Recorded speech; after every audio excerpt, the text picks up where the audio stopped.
Ladies and gentlemen, a very warm Republic Day greetings to each one of you. 74 years ago today, Bharat transitioned to a sovereign republic. It made India the mother of all democracies. Democracy allows each one of us to express our views freely, speak out our minds, and even criticize those who are in power. This year, the Naya Bharat is celebrating the common people in a full celebration called Jan Bhagidari. While India is celebrating its rising stature in the global spectrum, back home there is no end to politics. Some of India's feats have not only been trivialized but also mocked. G20 presidency is a watershed moment in India's history, but the opposition has been quick to brand Prime Minister Modi as an event manager and even asked why everybody is hyping the G20 presidency as it's no big deal and it is a rotational presidency. Our braves have given a befitting reply to the expansionist China at Tawang and even in Pakistan through the surgical strikes and the Balakot strikes. Yet Rahul Gandhi and his lieutenants have said, Humare jawan pitt gaye, or that there should be more proof that should be given. The opposition didn't even spare the national emblem cast on top of the central foyer of the new parliament.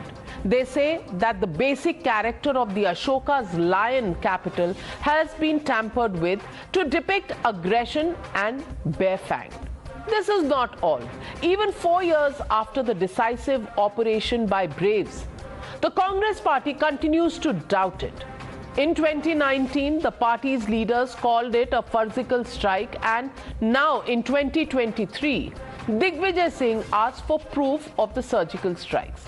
The Congress may have distanced itself by saying that the grand old party allows everyone to put forward their own point of view, but it is yet to crack the whip on anybody saying wrong things.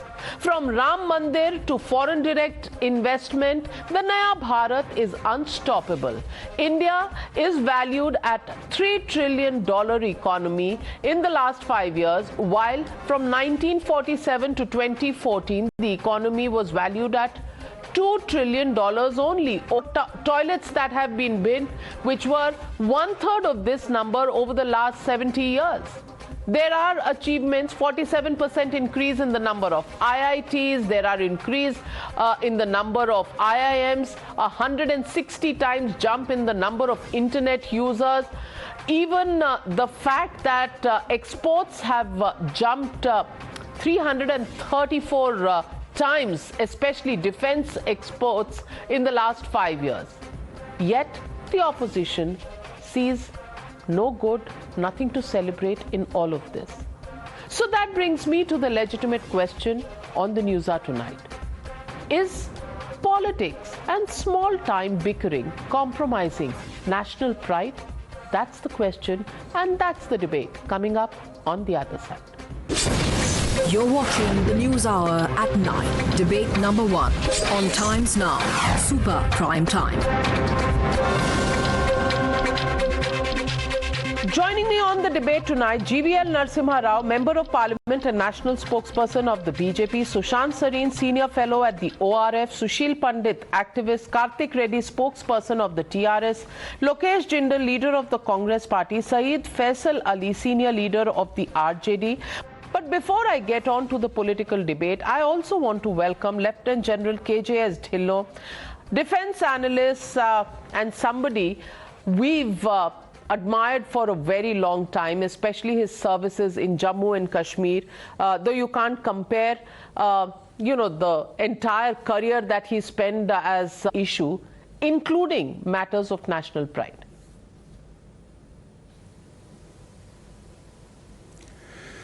Good evening, ma'am, and wishing you and all your viewers a very happy Republic Day within India and abroad. Now, coming to the question proper, our national pride. Ma'am, our national pride is showcased in more ways than one, in our politics, in our economic might, in our military might, in our diplomacy, in our internal, the bhaichara which we have. Ma'am हम तो वो लोग हैं जो मिट्टी को भी माँ बोलते हैं. Our national pride goes to those levels. And when someone questions, as you brought out in the preamble, when someone questions जो उसी माँ के वीर सपूत जो उनकी कार्रवाई है, I have personally gone out every night in last 35 years or 40 years and knowing fully well that I may not return back alive. And if someone questions me, where did you go, why did you go, how did you go, well, that hurts. That hurts, and especially when Director General Military Operations has spoken and given a press release and a press conference immediately after the operation. Lieutenant General Satish Dua, who was a co-commander at that time, he has spoken. Air Marshal Nambiar, who was responsible for the air operations when I was also there in Kashmir. And there are after-action reports which I am privy to, but I will not divulge the details. Ma'am, national pride is something when the soldier is standing a guard in those icy heights of 20 feet. वो एक जज्बा है. उस जज्बे को जिंदा रखने के लिए the nation has to support its armed forces, and the national pride which you talked about is the supreme in a soldier's mind. What better national pride than coming back in a national tricolor? That is our ethos, that's our culture. And I think we have to be very clear on these things. Politics, I am not getting into. We are a democracy, questions can be asked the way you said. But let's ask legitimate questions, and let's not demean the valor, the sacrifice, the shaurya, the veerta of these jawans. So when it takes a lot of courage General and motivation Dhillon, to bring up the motivation level to those levels. Absolutely. General Dhillon, the opposition often says that these are not questions they are asking of the soldiers, but asking of the government. But when they make statements like, what is the proof of the surgical strikes? Did we manage to kill anybody in the Balakot airstrikes? What were the mistakes that were made in Pulwama?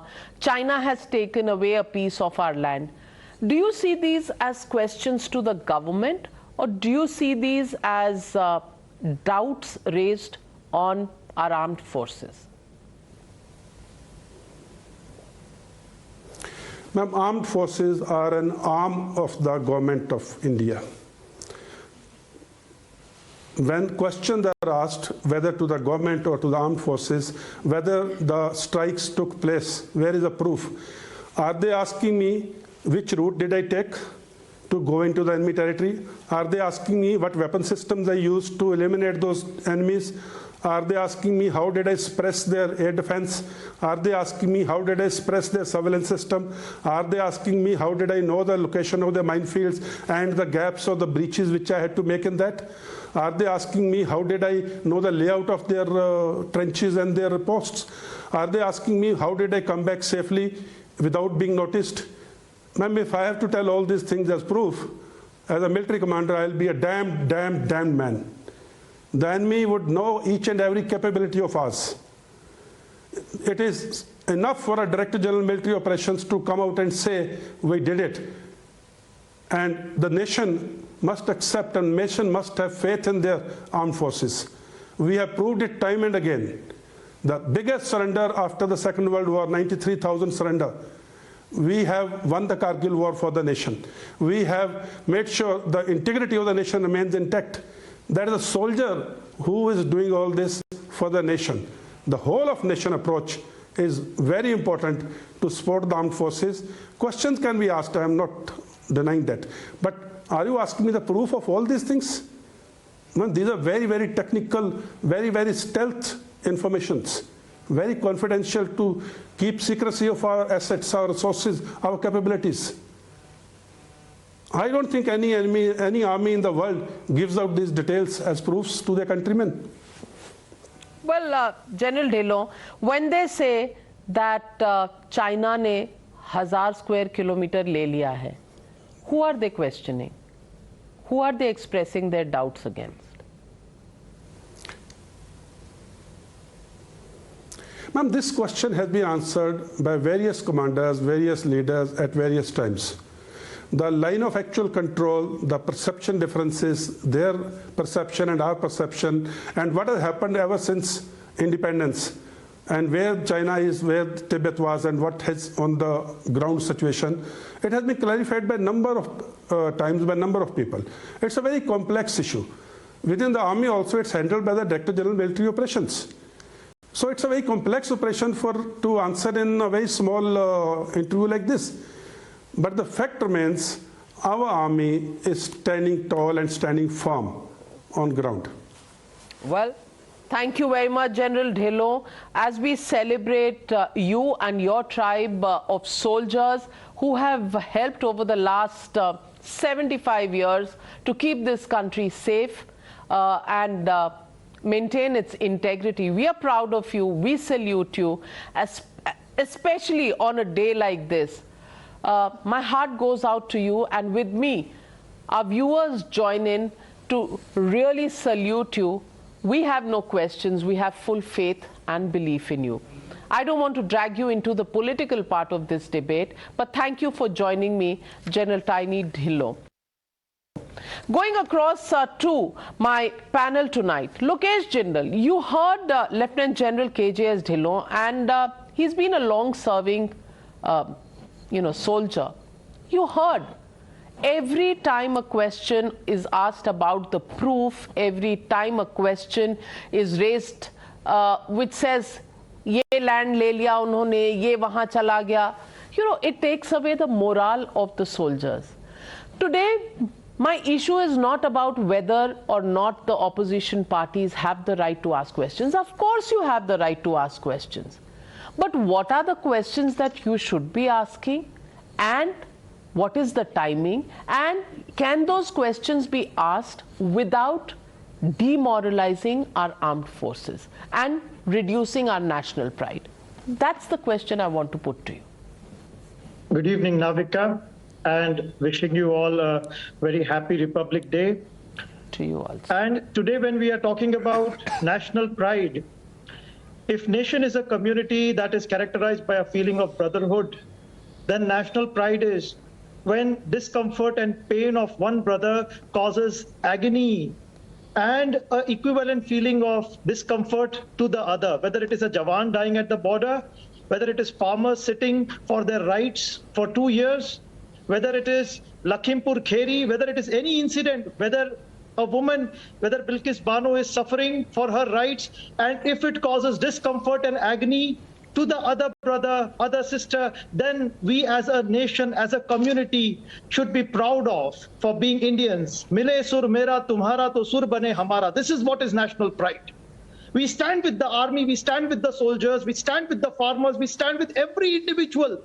If a farmer is sleeping hungry, if a person is not able to get employment, if a person is suffering due to lack of wages, due to rise in poverty, inflation, we all stand together. That is national pride. That's what the preamble embodies. We, the people of India, having solemnly resolved to give to ourselves a constitution in order to secure justice, social, economic, political, liberty, dignity, a status. So when we are talking about this Republic Day, Constitution, the very essence on which this sacred document was adopted and enacted, we must also look into what are the issues that we must be proud of, what are the basic fundamental values we must uphold. And over here, we stand with the army, we stand with the spirit of the army and with the spirit of the idea of India as a nation. Well, I don't doubt the theoretical part of what you should be doing, but do you do it practically? GVL Narasimha Rao, when it is the Rafale, should we be proud about it or not? When it is the G20 presidency, should we be proud about it or not? Or should we just say it's a routine thing, rotational thing, so why are we so, hung up on it? When we are the 5th largest economy, should we be proud of it or no? When we talk about a new parliament, a new central vista, why was the opposition up in arms? Isn't it a landscape change? Isn't it a quality change? Isn't it a new India that is being built? They called it the Prime Minister's house. My question is, so long as there are questions on policies, of course they must be asked. But to question your own country's defense, your own country's pride of place as a leading presidency in the G20? Why do those become issues of strife and controversy is something that I don't understand. It's Navika, and a very happy Republic Day to all of us and to all the viewers. I think a lot of things that have been stated by the friends from the Congress Party, I think they make a good speech, but the Congress Party is found to be awfully lacking in truly implementing it or even in believing. I think LG Lieutenant General Dhillon, I think he was very bang on. He said, what all details do I reveal to you? When you question surgical strikes, you're certainly questioning the army. Because after the surgical strike, the press conference was held by DGMO. It was not a press conference held by the defense minister or even by the defense secretary, not by a BJP headquarters. It was a DGMO, Director General Military Operations. He gave whatever can be told to the country, he expressed it. In no other country, your army is questioned day in and day out in this manner. Tell me one Republican leader in America who questioned Barack Obama or the Democrats. Show me the entire proof of how Osama bin Laden was eliminated. They would consider it a blasphemous. In no other country they can get away indulging in such kind of what is that silly thing he's showing. I'll answer that. When I finish my point, he can raise that. I will answer that. Okay, today we are the 5th largest economy in the world. We will be 4th largest economy in 3 years. In 6 years, we are going to be the 3rd largest economy in the world. In 25 years, we will be $26 trillion economy. This is what the whole world is saying. In the last 3 years, when the whole world experienced economic slowdown, or rather economic meltdown, we are the largest growing, fastest growing large economy in the world. And we will continue like that in the next several years. And on the China border front, our armed forces have bravely pushed Chinese forces every time there was an attempt. We have never questioned how exciting you lost 37,000 square kilometers. We have never made it an election campaign. You must be ashamed. The Congress should command, because it's a dynastic party, Rahul Gandhi and Sonia Gandhi must show penance for what kind of historical blunders their forefathers, who unfortunately were prime ministers, should tell the country. So I think Navika, I won't grudge the opposition if they do not sing laurels about us or if they do not speak of our achievement. Because they are in politics and they may not want to highlight it, but do not demean your country. When the whole world is accepting India as a bright spot, you will only soil your face. You will only show yourself in poor light by showing the country down, by showing the armed forces down, by targeting them, by attacking them. You are only exposing the kind of... That's the point, Mr. Karthik Reddy. That is the point, Mr. Karthik Reddy, that I want to raise. I mean, there are issues on which the opposition is well within its rights to raise questions, to criticize, to just about take to the streets as well. But there are issues that are sacrosanct and that are strategic for the country and the country's honor and country's own pride. On these issues, can we see bipartisan support? On Rafale, there were so many questions that were raised. The questions are fine, but after the Supreme Court verdict, after the fact that 36 Rafales have come in, these Rafales should have come when there was time that this country was crying for defense equipment. They didn't. The fact is that mistake was corrected. When the Central Vista was being built, when the G20 presidency comes, people see the lotus in the symbol. People don't see the fact that India is sitting at the high table. Karthik Reddy, it's on these issues. I'm not saying that start patting each other's back and suddenly become one big happy family. It's not expected in any country, and it won't happen in India, which is a noisy democracy, to say the least. But on issues of national importance and where our defense and security is concerned, Does that have to be an issue that should be spoken about loosely and on the streets, taken to the streets of India?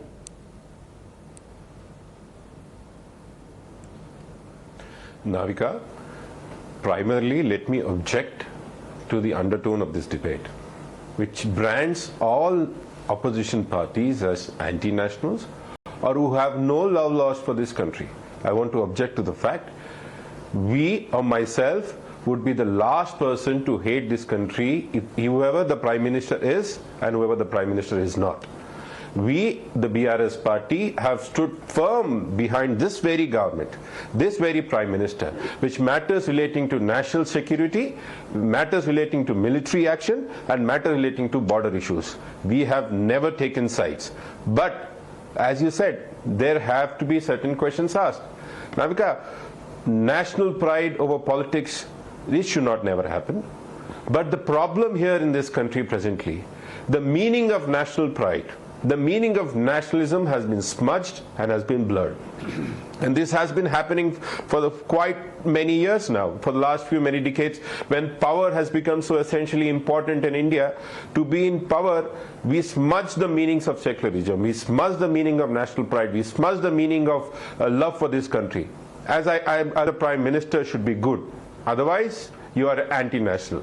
Everything attributed to the BJP should be considered good. Otherwise, you are considered an anti-national. Rupee plummets to a weak dollar.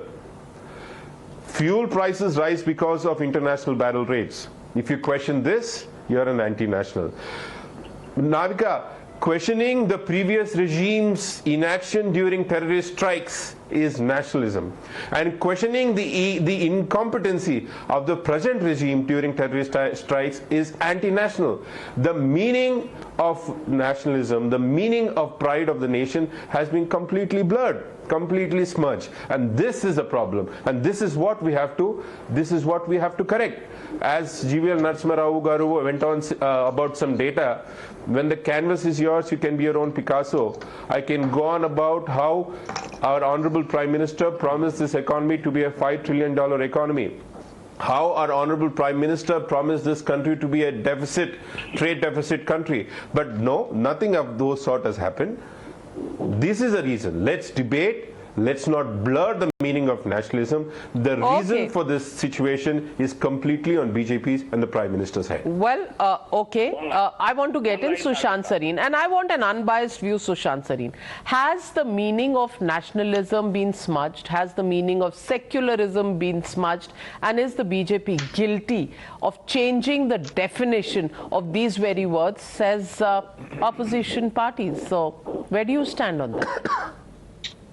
Navika, I wonder if India was secular before we inserted the word secular in the constitution. India was secular all along. India is still a secular country.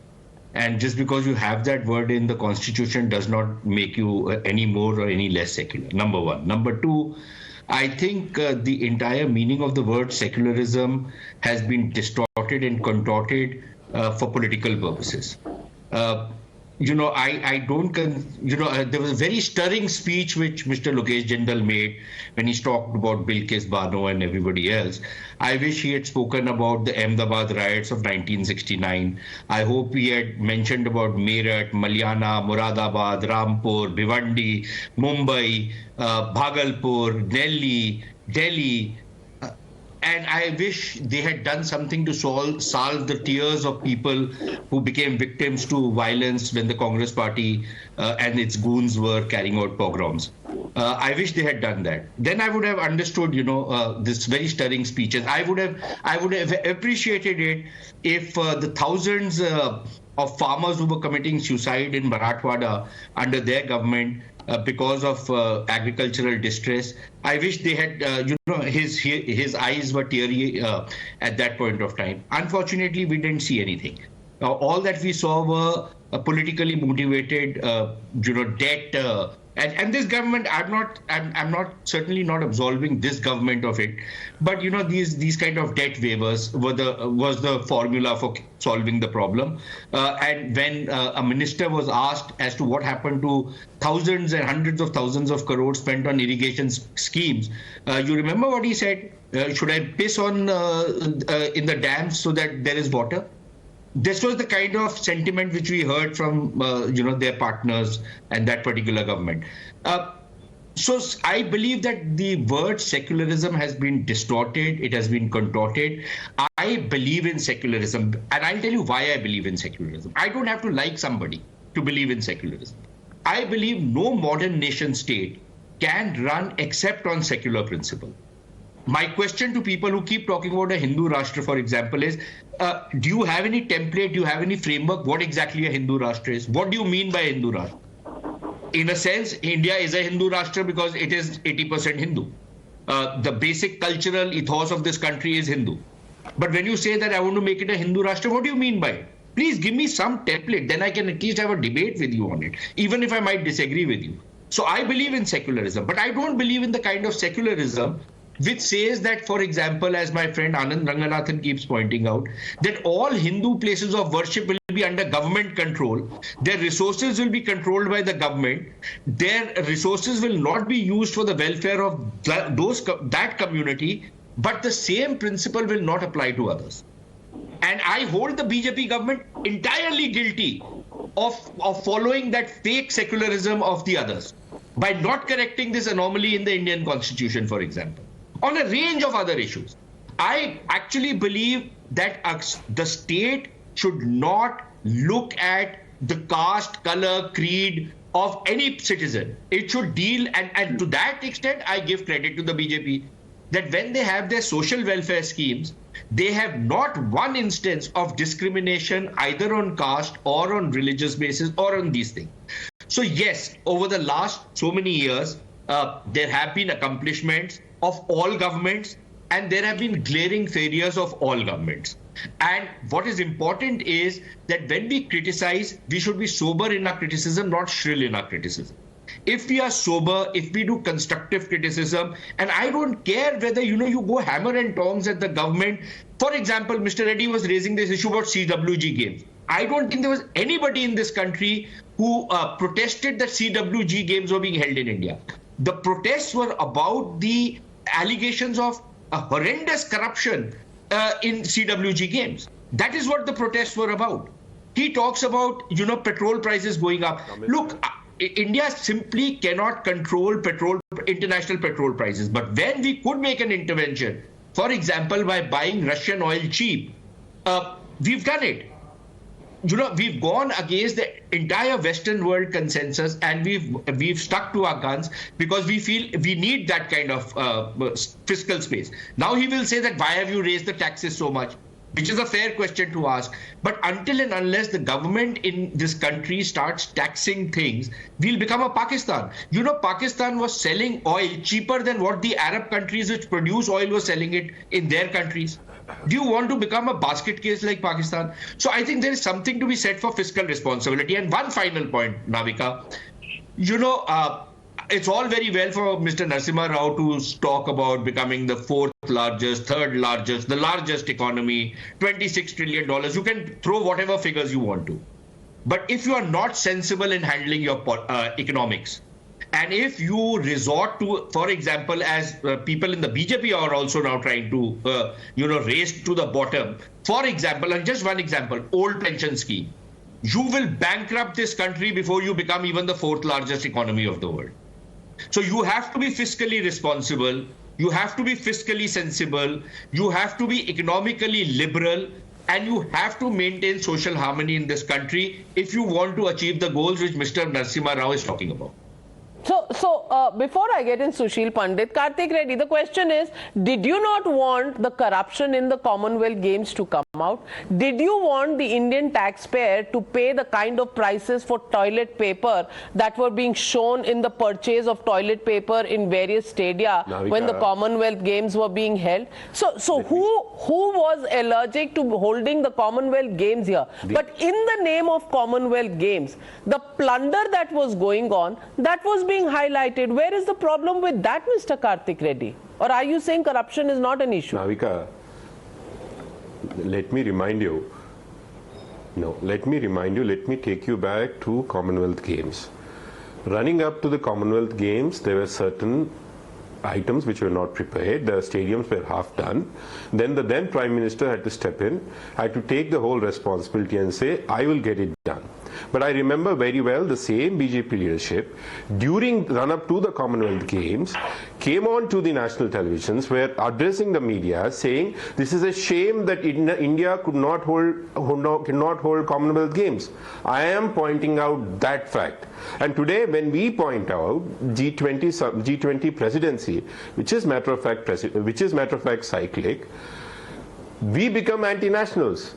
And the BJP party and its leadership pointing out CWC games and insulting the preparations of India as a country, and this is not anti-national. And this is what I'm trying to find. All right, GVL Narasimha Rao, respond to that charge. Present disposition. Yeah, just give me a second. I'll finish this, ma'am. Just give me a second.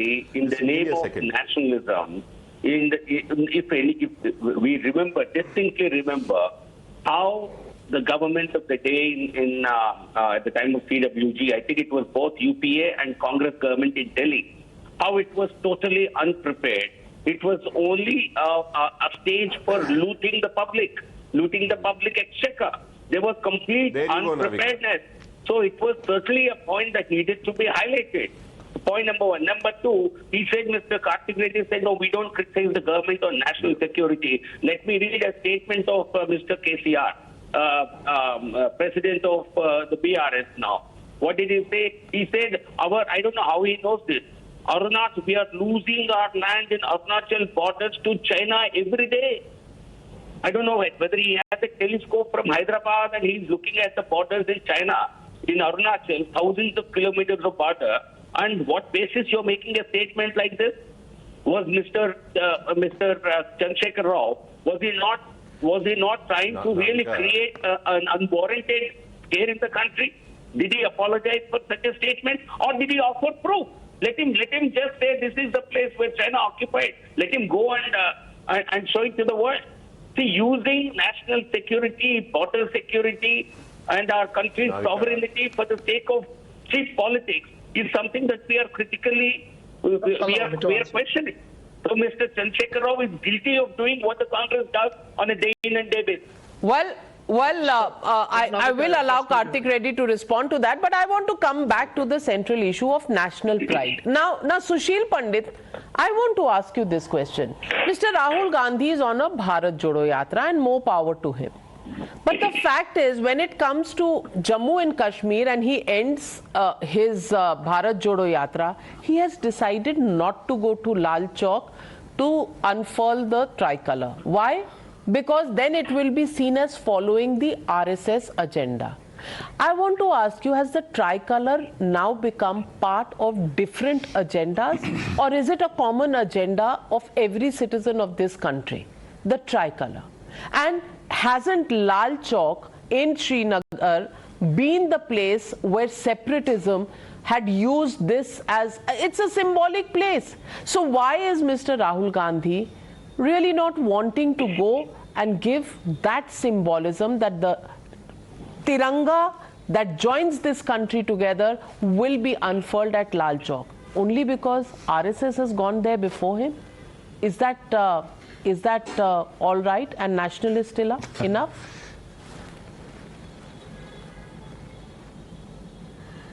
Thank you, Navika, for having me in this conversation, and Jai Hind to all my fellow panelists and the viewers.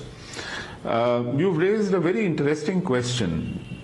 Lal Chowk actually had become the symbol of the entire insurgency that plagued Kashmir, the jihad that is trying to swallow Kashmir out of India and take it to Pakistan. It had become a challenge point. The challenge is thrown. People were asked to come and show up here. I mean, forget even unfurl a tricolour.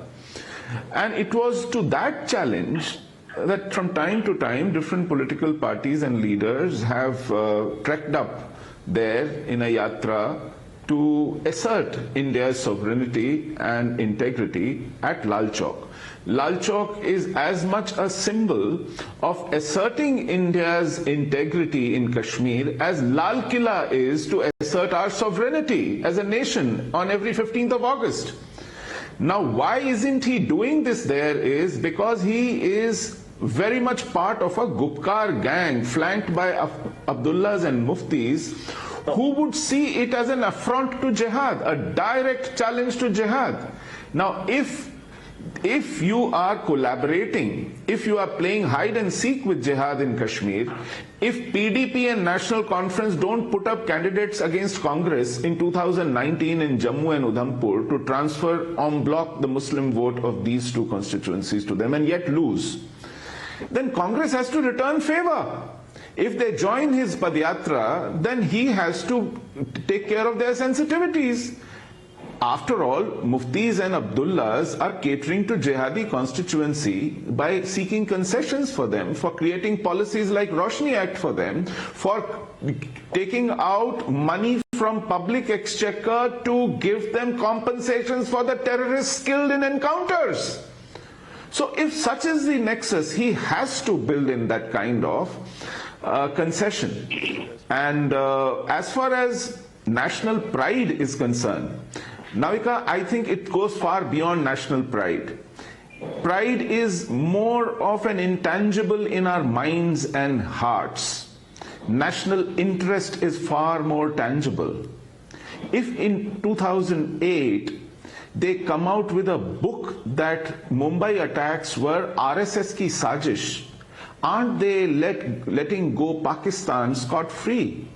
If they assert that this was Hindu terror because those 10 jihadis had saffron kalawas on their wrists and were carrying fake Hindu identity cards, are you actually hitting at national pride or really chopping the national interest at the very root? And that was the issue. That was the issue, Mr. Lokesh Jindal. You're objecting to, the points made by Sushil Pandit, but that's the narrative that we've heard. Randeep Singh Surjewala, right after the surgical strikes of 2016, or rather right after Uri, had come out and said that this is homegrown terror. Sam Pitroda had said, you can't blame Pakistan for Pulwama. These are routine things that happen.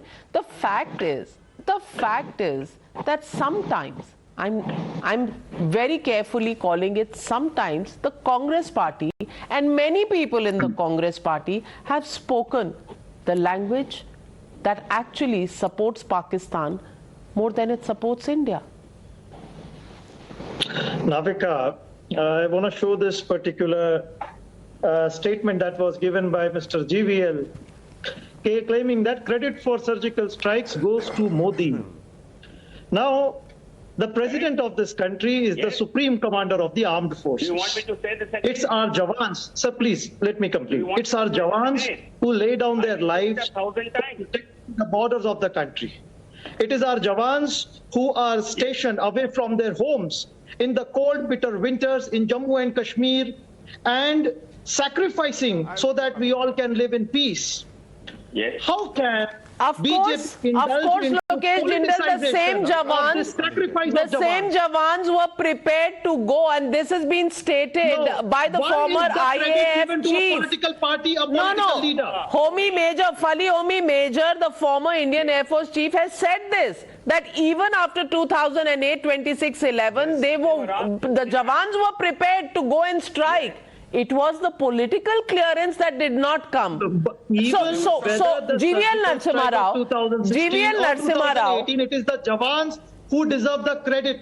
Yes, I will. Not a particular leader or a GVL minister Narasimha Rao, or a respond. political party. GVL Narasimha.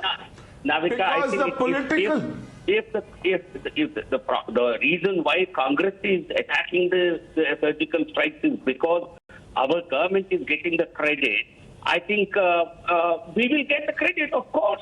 Modi should get all the credit. Our forces have always been Sir, brave. did your political We are very party proud of them. does it even We have are carried proud of guns? them. Let me complete my say. You ask the soldiers, they will themselves say, we have been given a free hand. We've been asked to really punish the enemy. It is the will of the government. It stood by the government, by the forces. The entire design, implementation was done by very brave forces. They were brave even when the Congress was in power. It's only that Manmohan Singh Navika, I didn't have the remember bravery. Sam Well, let me also get in Syed Faisal Ali. Syed Faisal Ali, RJD, senior RJD leader. Syed Faisal Ali, सवाल ये नहीं है कि भारत बहुत बड़ा और बहुत great nation है कि नहीं, वो हम सब मानते हैं, लेकिन कौन सी चीजों में as a country we all have to stand together and कौन सी चीजों में पॉलिटिकल विवाद करना है, कम से कम इतना फर्क तो हमें पता होना चाहिए. As children we are taught, choose your battles and go ahead with the battles that make sense and do not ultimately end up hurting your own interests. And it is regarding that question that I come back to you. Of course, as the opposition, you must question the government, you must criticize the policies. But certain issues, for example, issues related to defense, can those be left alone? Can those not become a matter of street fights between opposition parties and the government? That's the limited point that I'm asking. Well, Navika, let me tell you first one thing very clearly, that in Bachpan, when you talk about our Bachpan we were told and we were taught that India's strength lies in its diversity, and diversity in caste, color, creed, religion, expression, everything. But what has happened in recent times, that diversity has been pushed to a corner, and one philosophy, one ideology, one political thought, one nation, one election type of things are being pushed rigorously. Having said that, what Mr. JVL Narasimha Rao was saying, and blatantly or shamelessly I'll say, if I am allowed to say so, was taking credit for the air strike, surgical strike, then he should show a big heart, because the surgical strike was successfully conceived and executed by the military, not by the political leadership. It was the decision, of course political clearance was there, but it was conceived and executed by the military leadership. But even then Mr. Narasimha Rao is taking full credit of that. If that is the case, then he should give full credit to Mrs. Indira Gandhi for successfully splitting Pakistan and creating Bangladesh and compelling Pakistani forces, 96,000 Pakistani forces, to surrender before Indian army. Of and course. that was the moment of GVL Narasimha Rao, do you grudge that to Indira Gandhi, or do you actually acknowledge the fact that Indira Gandhi did that? Will you please tell Mr. Faisal Ali? The strike of Balakot has become very big. That the prime. Let me finish. For partitioning, for the breakup of Pakistan. Our leaders, if anything, only praised her. We never criticized her. And we give her full credit for it. We don't have a small heart like Rahul Gandhi. Please show a big heart and accept that in 1972 India won a war, a full-fledged war against Pakistan. Of course, this country remembers that and salutes Indira Gandhi. That is not even a point of contention. No. Then why are we so small-hearted not to compliment this government? No, Navika. We believe in. I am complimenting it. This is what I said. That the surgical strike was conceived and executed successfully by the You're contradicting yourself, Sushil Pandit. Faisal Ali Saab wants to compliment Indira Gandhi, but has a problem in complimenting Modi. There he says it is only the military, but Indira Gandhi split Pakistan into two and made Bangladesh also. That Indira Gandhi should be complimented for. Sushil Pandit, inconsistent? The 1970. No. This is not the way. This is not the way. Afraid. You gave I think ample I time need to some these peace and people quiet for to say my monologue, point. and you are not allowing me to speak. What is You've this? been speaking rattling. Please, Can I- please allow other There But is you no were monologue here. inconsistent with your argument, Faisal Ali Saab. Strike. Sushil Pandit. No. May I come in Tell here, me, Navika? Balakot was First not a of all, full-fledged war. yes. First It of was all, a Mr. limited Faisal Ali should political know strike. we did not win in 72. We won in 1971. Number one. We lost in 72. In March 1972, the war, the gains of war were lost in Shimla. See, When we lost the initiative, gave up 93,000 prisoners and did not get anything in bargain. We lost in 72, and for that Indira Gandhi should be blamed completely. We defeated Pakistani army. We compelled Pakistan to surrender before India. What are you talking? And we lost in 72 in Shimla when Bhutto came to negotiate. Please read up some history. Please get educated on facts. No. Please read up some history. That was 71, not 72. In 72 we lost. In 72 we lost in Shimla. 1972, which resulted in 1972 Shimla discussion. I'm not talking about that. In 1971 December, how 96,000 I am talking about that. I am talking about that. 1971 we won the war. Political leadership. Come on. We won the war, and the credit goes to whom? To the political leadership or to the military leadership?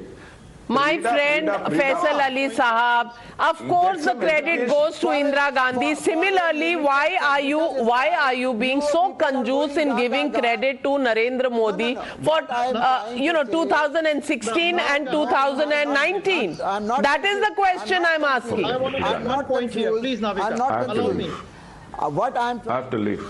comparison to 1971 war, Balakot strike was a very limited operation. Simply, this is what I'm saying. Well, And all credit goes to all those who were involved. the question tonight is full-fledged war. We will give the credit to the political leadership under Indira Gandhi. Balakot, it was a very narrow kind of operation, so we can't give credit to Modi.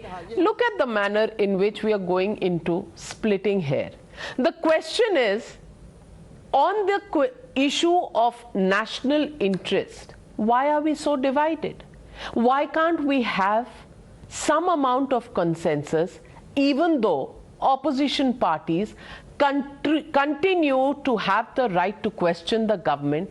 Can they make a few exceptions, especially in the area of defense?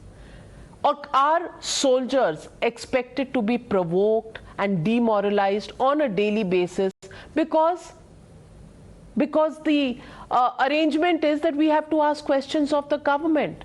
The question here is on issues that should make India proud, issues of India's achievement. India did not become the 5th largest economy on its own.